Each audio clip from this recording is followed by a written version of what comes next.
फिर माघी के मेले पे थोड़ी सेवा करांगे। एक MLA दे नाल एक फ्री मिलना। मैं पंजाब में आओगे सेवा करूंगा।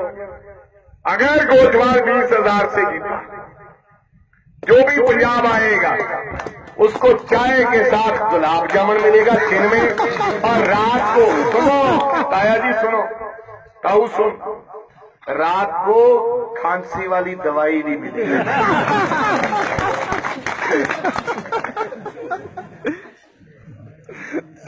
अगर कोई नहाना चाहेगा खांसी वाली दवाई से नहला भी देंगे। ये फ्री है पंजाब में। उन्हें साग खिलाएंगे, दूध पिलाएंगे, गुलाब जामुन देंगे। और अगर 20,000 से कम छोड़ो जी तो जेड़ा पीलियां वंगा से कोई भी आएगा मेरे घर में या पंजाब में, हम बोल देंगे कुत्ते छोड़ दो।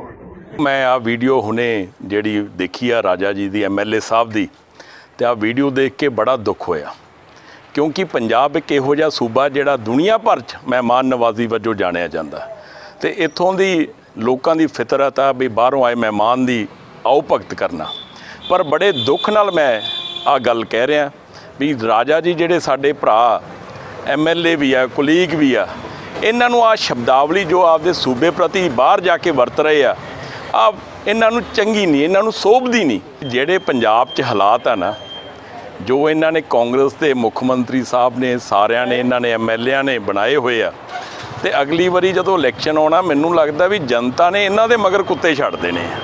क्योंकि देखो इत्थे बैठे राजस्थान च इहो जिहे प्रचार कर रहे आ, एक पासे तां आपां कहना भी तुसी वोट पाओ, असी आ काम करांगे, असी आ काम कीते आ, तुसी साडे कोल मुक्तसर साहब आओ, असी गुरुद्वारा साहिबाना दे दर्शन करावांगे, थोड़ी मेहमान नवाजी करांगे।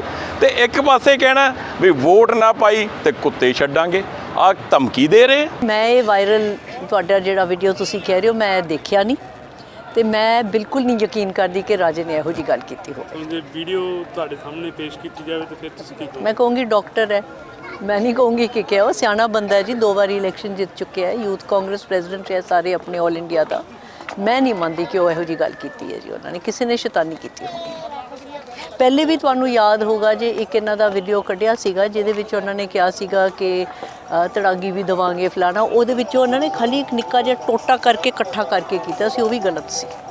ਮੈਂ ਨਹੀਂ ਮੰਨਦੀ ਜੀ, ਸਿਆਣਾ ਬਿਆਣਾ ਬੰਦਾ, ਮੈਂ ਨਹੀਂ ਮੰਨਦੀ ਇਹੋ ਜਿਹੀ ਗੱਲ ਕਰੇ।